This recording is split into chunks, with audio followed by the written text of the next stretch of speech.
This campaign was very controversial, but it earned the brand $6 billion in brand value. And it's Nike purpose. So let's first see the purpose, and then let's go to the community that the brand created.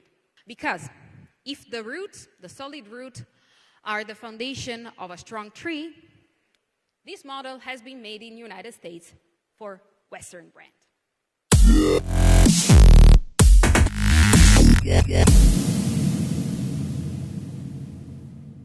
Наши гости из Италии, региональный стратегический директор FCB Artgroup Татьяна Равалли. Какова цель бренда и как она проявляется для брендов Центральной Азии? Thank you, everybody. Welcome. Thank you. I think that we should have a presentation. Just a clicker. Fantastic. Okay, so thank you very much for being here and for giving me this incredible opportunity to be speaking in front of all of you. Really, I'm super honored. So now you will be wondering and asking yourself, who are you? Well, I am Tatьяna Равалли. I am the strategic director of the region, Caucasus and Central Asia, and I've been working for the last 10 years in the world of strategy, and in these 10 years, I have been working with clients such as FCA, Unilever, Kimberly-Clark, Ferrero, and so on and so forth. So, what am I here to talk to you about today? Well, I'm here to talk about purpose. Well, that's a very big word, right? Sometimes it's kind of intimidating because purpose can be so many things. So let's start by trying to define what purpose, the word purpose, means. So the purpose is the reason for which something is done or for which something exists. Okay, great. Now you will be wondering, how do I apply this concept to marketing? And this is your kind reminder that this presentation is done by an Italian. So, now we are talking about brand purpose. And I'm asking you now, what is your brand purpose? I'm sorry, maybe I'm shouting. And if you are thinking, well, it's to make money, wrong answer. Or let's say, partially wrong answer. Because we will see through the presentation that actually having a brand purpose helps your brand to perform better financially. But, okay, let's try to define what a brand purpose is. So a brand purpose is the reason for being, why your brand exists, and what it stands for above everything else. So let's take the profit aside for 1 second. And it's often referred as the North Star, or the guiding light that drives the brand through time. In a nutshell, the brand purpose is how the brand embodies an inspiring ethos. Okay? Let's keep this word inspiring in our mind. It is how it takes action to make a positive impact in the world. So it's how the brand connects to the society it's living in and how the brand brings value to the society it is living in. Now, I am quite sure that everybody will be like, okay, we have brand purpose and brand vision and brand mission. Did you just came up with another fancy word, another marketing jargon? No. No. And now let's bring some clarity. As our friend, the Wyman, Mr. Simon Sinek has said in one of the most famous tech talk in the world of marketing, The purpose is your why. So the higher reason for your brand to exist. The vision is your where. So what is your destination? Where do you imagine your brand to go in a span of 2, 3, 4, 5 years, 10 years? And then the mission, or missions, actually, is the how or the what. So, your tactics, what you do in your everyday life to achieve that goal that you set with your vision. So you see how they are coexisting. And altogether, they are forming a long-term brand strategy. And here are some of the main points on how they differ from each other, especially purpose versus mission. Because, I mean, vision is kind of clear. It's where you're going. So, purpose is sharing a dream, okay? You are going beyond what is business. The mission is operating a business, my tactics. The purpose is how you set the culture for your company. And the mission is strategic, how you handle your company. The purpose creates ownership. So what does it mean? It means that the people working in the brand, for the brand, feel like they own part of the brand somehow. They feel it's theirs. While the mission buys in, it creates sale. People are buying into your idea. The purpose is fueling passion. And the mission provides a good focus for your business. And last but not least, the purpose builds a community. And a mission builds a company. And they're both mutually very important for a brand.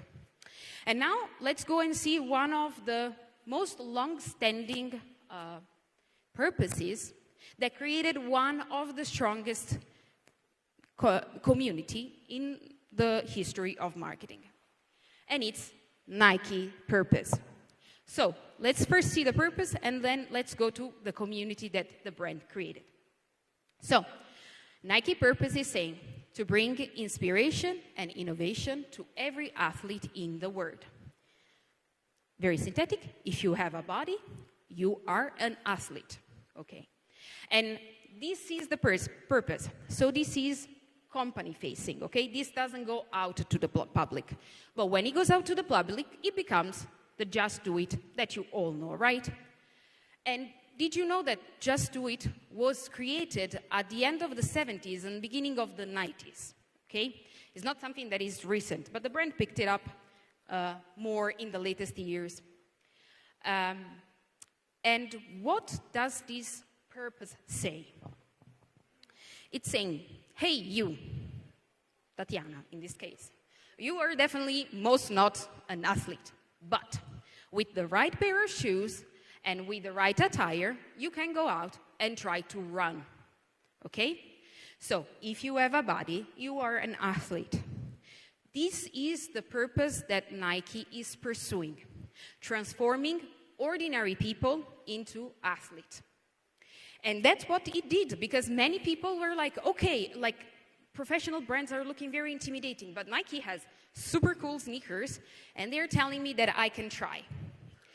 And so people started.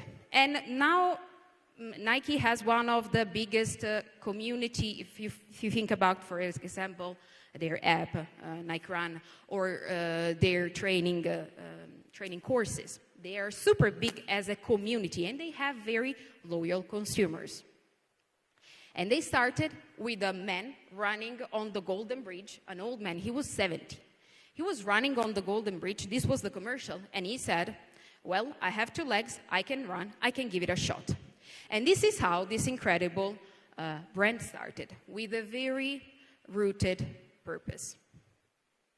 Now, you might ask me, especially, why a brand needs a purpose, right? Why? Well, here in this room, we have all marketeers or aspiring marketeers, and Well, brand purpose, I'm telling you, is just the latest evolution of an 80-year-old history of brand communication and brand marketing. We started in the 40s with the unique selling proposition. So what is the brand doing for me? Washes everything better. Okay, I have a detergent that washes things. Great. But then consumers were like, okay, we're having more and more goods. Unique selling proposition is not enough. Okay. They asked, so what problem is it solving for me? And how does it make me feel? So functional and emotional benefit. So it takes away the stain. And for example, I feel a better mom because my sons are going out. Clean. Great. But then they were like, okay, now everybody's saying the same. How can I believe to you? What are you bringing uniquely? And it's the time, it's the 70s, and the reason to believe has come. So I'm telling you, we are washing better because X and Epsilon technology. Okay, but then time goes on, and everybody has the same technology, and brands start to say, oh, we need a more long-standing brand approach. And so the 80s comes, and we start to talk about mission and vision. So, for example, starting to understand that stains are okay as long as there is a product that can clean it up, it's great. Your kids have to go out and get messy and so on and so forth. So we are standing for active family. And this is where more or less we stopped at until, let's say, 5-10 years ago. But what happened? Well, technological innovation happened, and nowadays the quality of product is kind of standardized and it's kind of good, which is great. But it's really hard to claim a uniqueness. It's really hard to claim a specific benefit. It's really hard to claim a specific technology. I mean, if I didn't tell you, look very carefully to these 3 phones, you don't even see that they're different, or they don't even look that different. So products are getting more and more kind of similar in quality and standardized. And at the same time, the consumer loyalty is going down. And this is especially true after the pandemic. As McKinsey is telling us, the consumer has become less and less loyal because, of course, the pandemic was problematic for everybody. So the consumer goes where, it's more convenient for them. So we have products that we cannot really create uniqueness, consumers that are not really loyal. Oh my God, where do we go from here? Well, that is why having a brand purpose, it's very important. And why so? Because the brand purpose represents how the brands create value for every stakeholder, how it connects with everybody, from the consumer to the employee to the investors, okay? It creates value on another level. It creates connection to another level. To understand why the brand exists, it can help you to understand your own strengths and your own capabilities, so you can create a strategy that will allow you to be relevant through time, on a longer period of time. So now we are here, and we are asking ourselves, why should I care about this brand? And this is what the purpose is all about. And now we're going to see a P&G campaign. The lady at the store. Okay. That is not a compliment. It's an ugly, nasty word, and you are going to hear it. Nothing I can do about that. But you are not going to let that word hurt you. You got your ID? Okay, so stop it. Good. Now, when you get pulled over... I'm a good driver. Okay? Baby, Don't worry. this is not about you getting a ticket. This is about you not coming home. I'm gonna be okay. Right? Okay. You are not pretty for a black girl. You are beautiful, period. Okay? Don't ever forget that.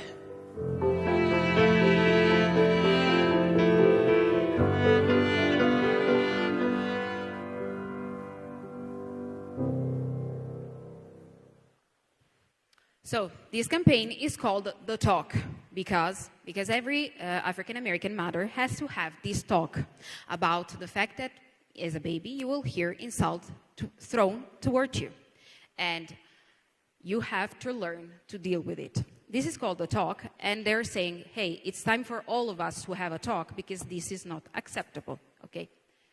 So you might say, okay, this is a nice movie, great, thank you, but what does it do for the brand? Well, this campaign specifically helped the brand to win a Cannes Lion, a Grand Prix Cannes Lion, which I know you're familiar with Cannes, but for those who maybe aren't, it's the highest prize that you can get at the biggest international marketing and communication award.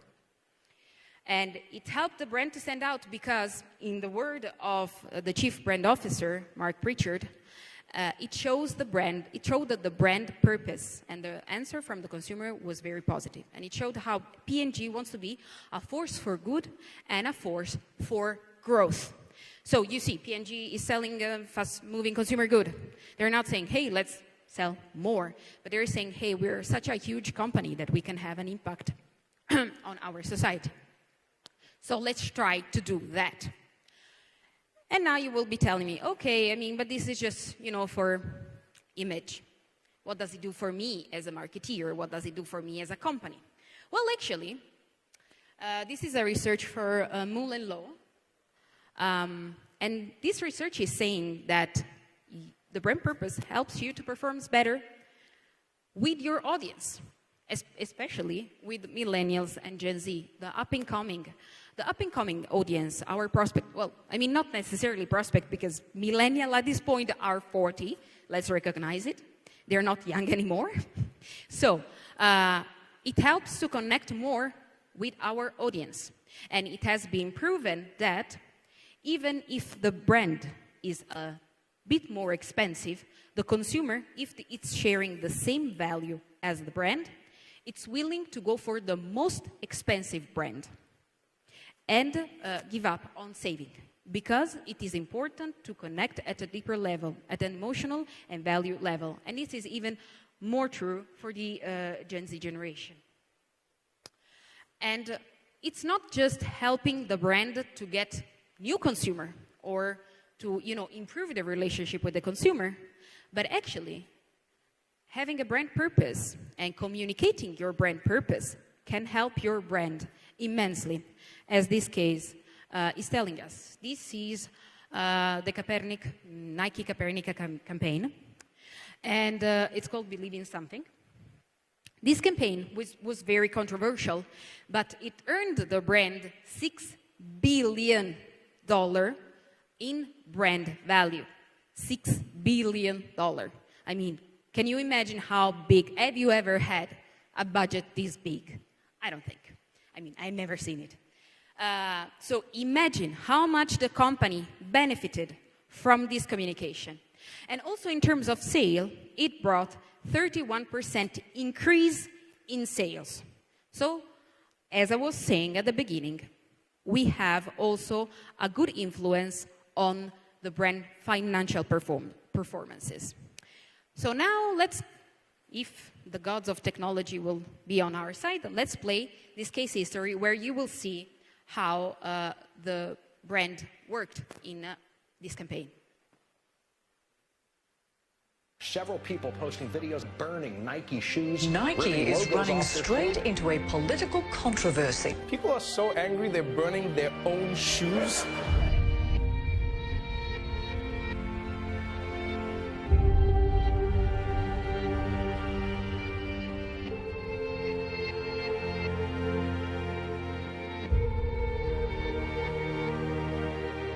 Colin Kaepernick refused to stand during the national anthem, taking a knee to protest police brutality. Nike revealed Colin Kaepernick as the face of its latest marketing campaign. Believe in something, even if it means sacrificing everything. Is Nike taking a risk? I think they're taking a stand. Tonight, the first game of the new season, and Nike is running an ad featuring Colin Kaepernick. If people say your dreams are crazy, good. Stay that way.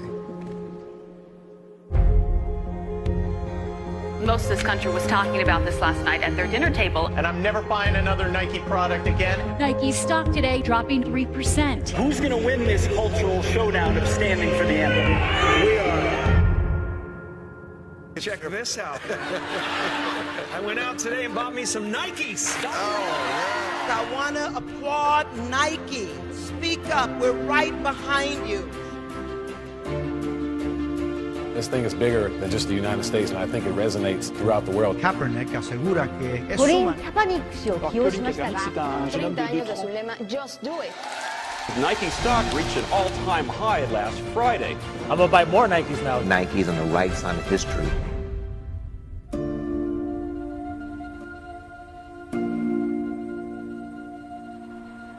So don't ask if your dreams are crazy. Ask if they're crazy enough. Congrats to the agency, you did it. Amazing work, really amazing work. And now I know what you're going to tell me because I've been working in the Caucasus and Central Asia region for some time. And all the clients tell me, but Tatiana, this works for United States, this works for Europe. What about our region? I see someone laughing, so I know that I said something true. I know, thank you. So no, I really wanted to bring something that resonates with this region as well, right? So this is a case that comes from the MENA region. So we're talking about Muslim countries. And this is a campaign from Home Center. And it's a campaign for Father's Day. And you might tell me, okay, how Father's Day communicates a purpose. Well, it does. It does it in a very nice way while still being, respectable, while still respecting the culture and especially the religion of a country. So again, let's pray for the gods of technology to work. No. Why? Assistance. Can we get this movie to go? Because this one, we really need to see it because it's all about the copy. It's hard for me to explain it. Okay. Subtitles, I hope you can see it. بحب لما بنفتح حاجات عشان نتعلم حاجة جديدة. بس كل مرة في قطعة زيادة. مين بيساعدني عشان أجيب اللعبة من فوق؟ كل حاجة صعبة في الحياة تعلمنا كيف نواجهها مع بعض. شكرا على كل لحظة قضيناها سوا برا البيت. بنبسط قوي لما نلعب فيديو جيمز مع بعض، بس ما بقتش اكسب زي الاول. حتى لو كان اليوم كله شغل وايميلات وميتينجز لازم نقضي وقت مع بعض. دايما اكون الهيرو يوم نلعب سوبر هيروز. مين بياخدني على المدرسة وعند اصحابي؟ ومين بياخدني كل مكان؟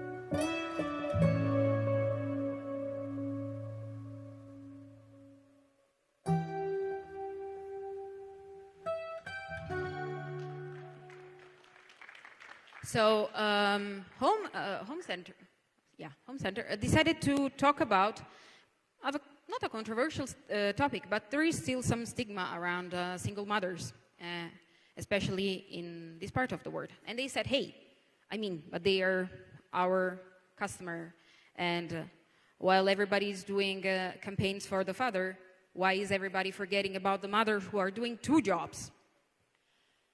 So they aired this campaign, and they earned a 120% increase in revenue from Arab mothers. They really strike a chord because they understood the context and they understood what is the value that they can connect with their audience. So now I proved you that brand purpose, it's not just good for, for communication, but it's good also for your profit, for your marketing side. It helps you to earn more money.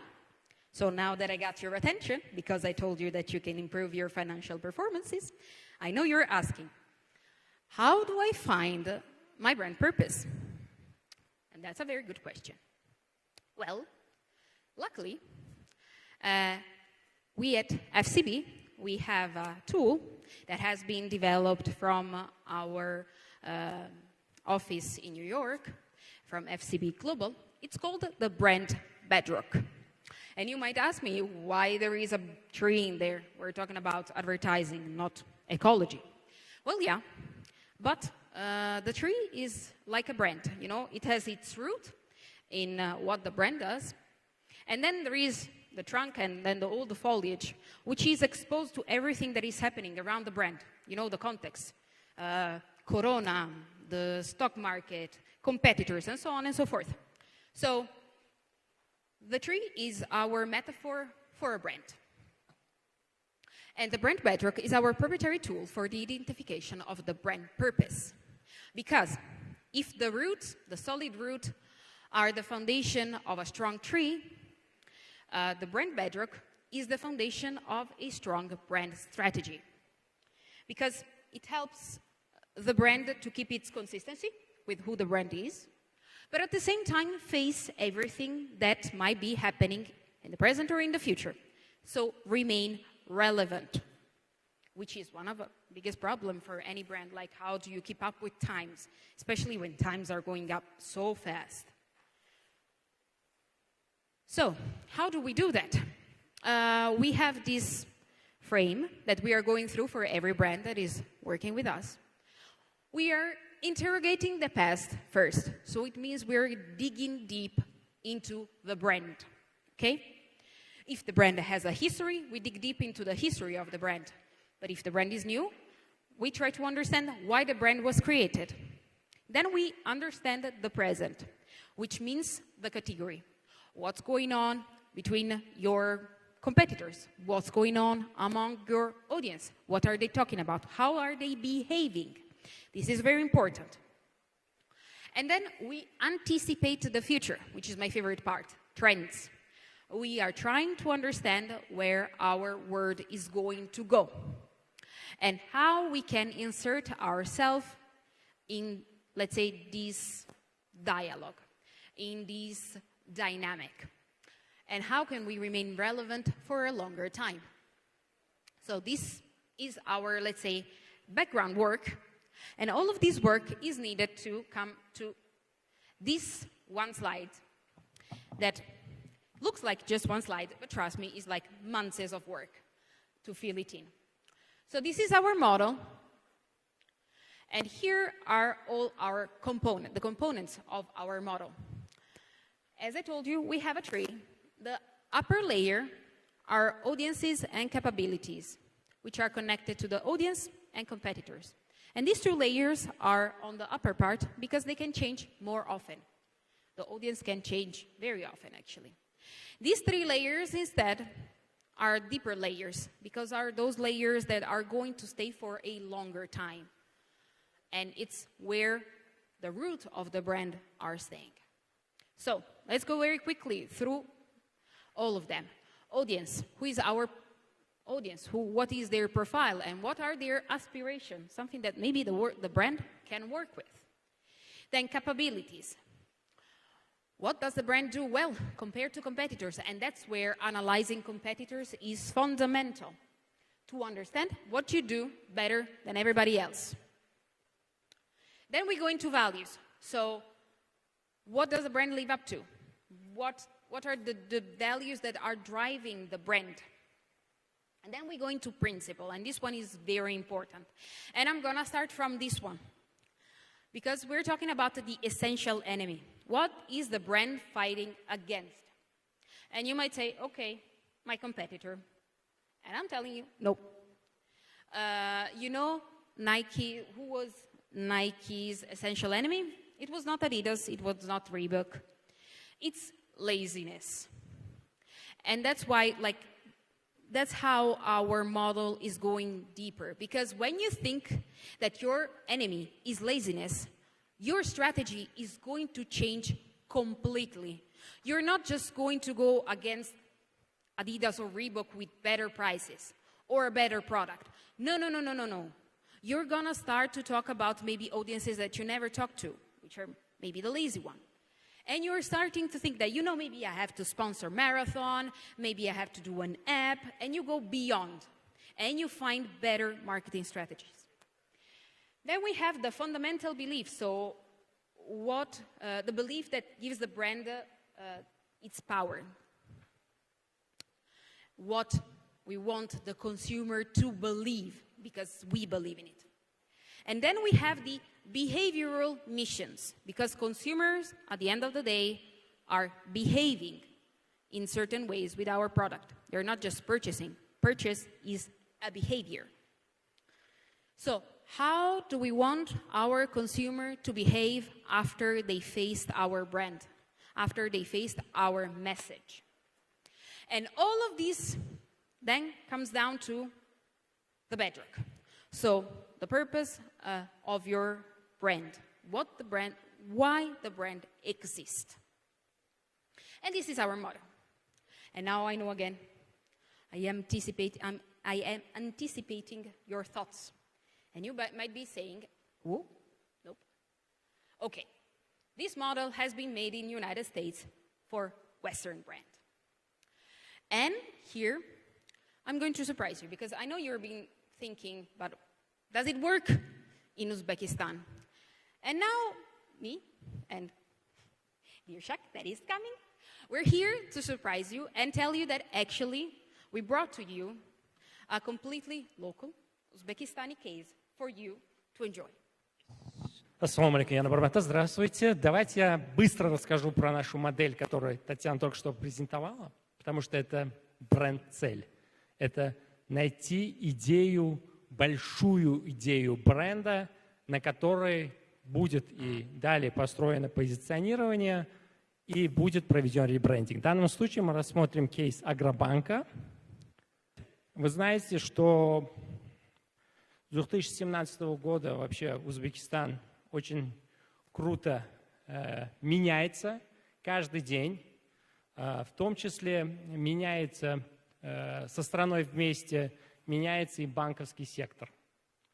Несмотря на это, сейчас более 30 коммерческих банков оперируют на рынке, и многие из них не понимали вообще, зачем нужен ребрендинг, зачем, не то что ребрендинг, а почему нужно стать customer-oriented bank, почему нужно стать банком, который ориентирован на клиентов, почему надо стать банком, который ставит посередине своей бизнес-модели потребителей и клиентов. Потому что большинство банков, особенно госбанки, у нас всегда были под сектор.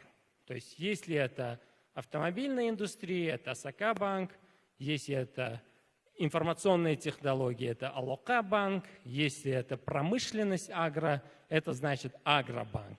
И для них, для банков всегда доход, выручка сама по себе, львиную долю это составляла B2B. B2C, работа с клиентами на ежедневной основе, для них это были филиалы банков, но не играло важной роли. Но после того, как в целом подход к банковскому бизнесу и после указа президента, что срочно нужно сократить долю государства в экономике и будет проведена приватизация банков, банки поняли, что надо меняться. Плюс вход международных игроков, заходят в первую очередь российские банки, которые заходят на рынок, и заходят также специалисты с России, которые меняют частные банки. Все это способствует тому, чтобы государственные банки тоже начали думать и меняться. Естественно, любое позиционирование всегда начинается с потребителя. Мы всегда должны начинать с того, что же чувствуют наши люди. Контекст он важен, но мы должны понимать, где мы работаем, кто наш потребитель. И вы, кто здесь узбек, он знает, что в нашей культуре есть такой моментик, мы его называем андише. Андише – это когда нам неловко, мы стесняемся. И опросив энное количество респондентов, мы поняли, что большинство людей даже боятся зайти в банк. Во-первых, они не хотят казаться там глупыми, они не хотят показаться человеком, который что-то не знает. И прежде чем начать что-то, это может быть свой бизнес или даже попросить кредит в банке, они подумают 100 раз, они подумают, что подумают наши родственники, соседи и все такое. И мы поняли, что на самом деле люди-то нуждаются в таком партнере. Реальный банк. Реальный банк, который говорит с людьми на их языке. Почему-то в нашей стране, когда мы говорим ребрендинг банка, я не знаю, может, это тенденция с России, опять же, или с других стран, все думали в первую очередь, мы теперь должны стать суперсовременным банком для молодежи, какие-то яркие цвета, диджитализация, это все нужно, потому что если вы не станете диджитал-банком, значит, вы завтра не будете просто существовать, все в эту сторону двигается. Но в тот же момент архетип, про который до меня Виктор Елисеев рассказывал, не обязательно должен быть бунтарем или героем. И в данном случае идеально для нашего бренда Агробанка подходил архетип славный малый или everyman на английском, который мы выбрали для этого бренда, потому что этот банк всегда обслуживал как бы агросектор, и есть причина верить, потому что, вы знаете, фермеры простые люди, это люди, которым можно доверять, и мы хотим построить банк, сохраняя наши корни, но будучи привлекательным для новой аудитории. Вот этот инструмент, который Татьяна показала, Bedrock, и он состоит из двух частей, потому что у каждого маркетолога всегда вечно одна проблема. Как сохранять свои ценности и в то же время быть релевантным для текущего времени. Потому что хочется меняться, хочется быть трендовым, но в тот же момент хочется сохранить то, что у нас есть, наша ДНК. Именно для этого этот инструмент был создан FCB, и он делится на две части. Это аудитория возможностей, которые со временем могут поменяться. Да? Ваша аудитория может измениться. Люди могут, их предпочтения могут измениться, и ожидания от ваших услуг тоже могут поменяться. Также могут и поменяться ваши преимущества. Сегодня вы банк с самым большим количеством филиалов, к примеру, а завтра филиалы уже никому не нужны, потому что все перешли в диджитал-пространство. Поэтому вот верхние две части аудитории и возможности со временем могут измениться. Что не может измениться вообще? Если только не случится форс-мажор, только что мы с Тимуром обсуждали, к примеру, война. Да? Ценности. Это каких ценностей придерживается бренд? И принципы. Основной враг, против чего борется бренд, фундаментальное убеждение и поведенческая миссия.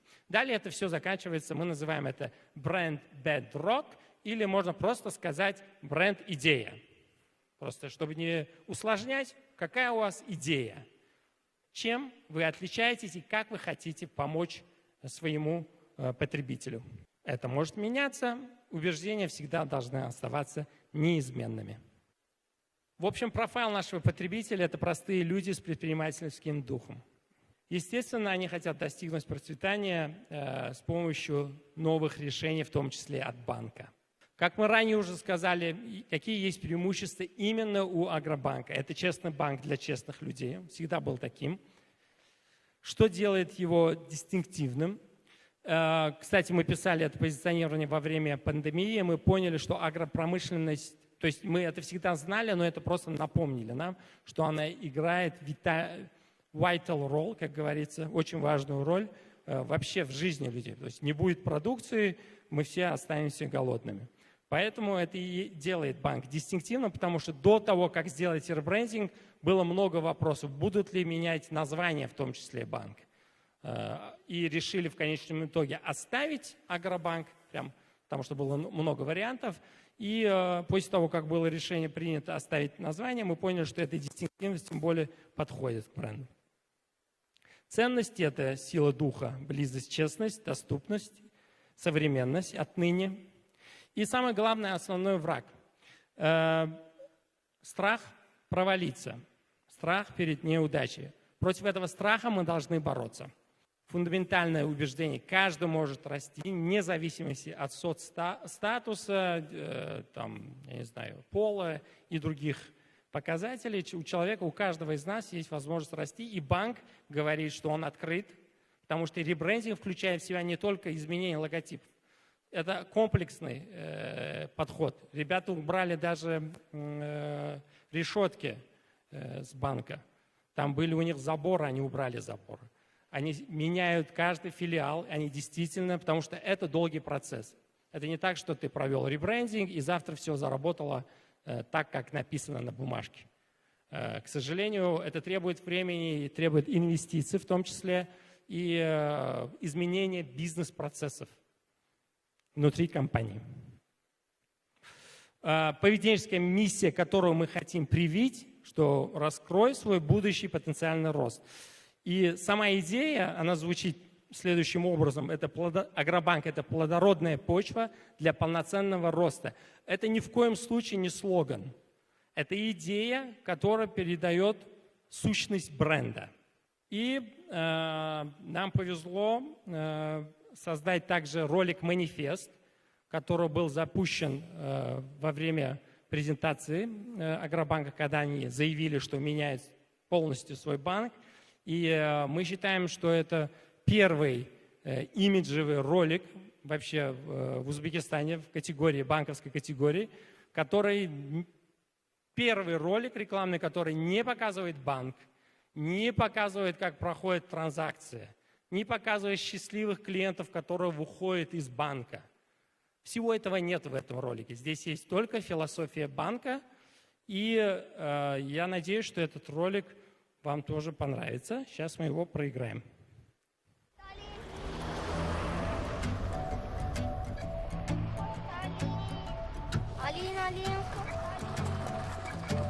Odatda muvaffaqiyat hamma uchun emas deb o'ylaymiz. Odatda orzularimiz ushalmaydigandek. Rejalarimiz esa amalga oshmaydigandek tuyuladi.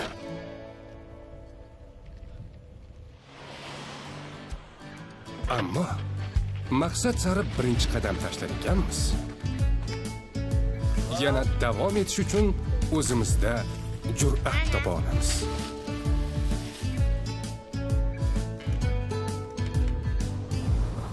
Ba'zan esa taqdir bizga yangi qiyinchiliklar yuborib, rejalarimiz buzilib ketadi.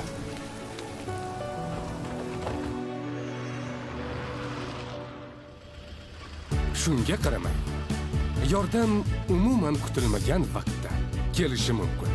Eng muhimi hech qachon taslim bo'lmaslik. Har kim o'sishga qodir. Agробанк.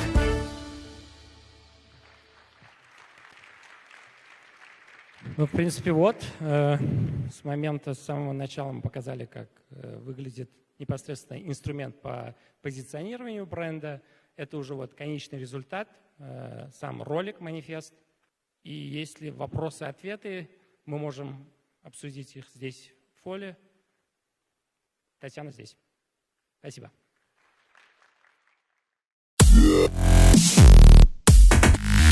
Yeah.